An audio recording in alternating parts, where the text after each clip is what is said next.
ចាំដល់ថ្ងៃខ្ញុំលេចធ្លោហើយខ្ញុំច្បាច់សងគុណôngវិញសងគុណណែខ្ញុំឲ្យឯងហូបបាយបងឲ្យឯងសងគុណណែ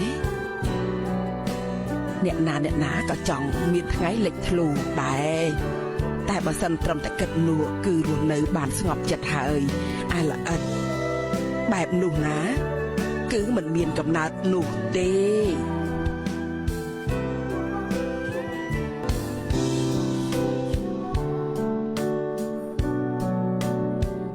លោកជាអ្នកណាហេតុអីក៏មកផ្ទះខ្ញុំណាមីងឆ្នាំមុនមីងកក់ខោអាវនៅមាត់ទន្លេខ្ញុំស្ទួយត្រីនៅមាត់ទន្លេរាល់ថ្ងៃមីងឲ្យបាយខ្ញុំហូបអើយអាយ៉ាចាំលែងបានហើយបើណៃទេខ្ញុំនៅចាំ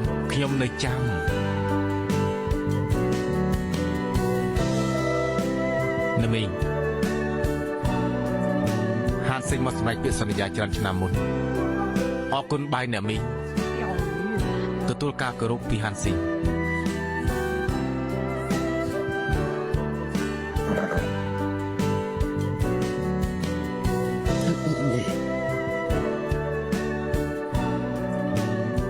ឲ្យខ្ញុំហ៎បានជប់គុកខែទៀតទៅ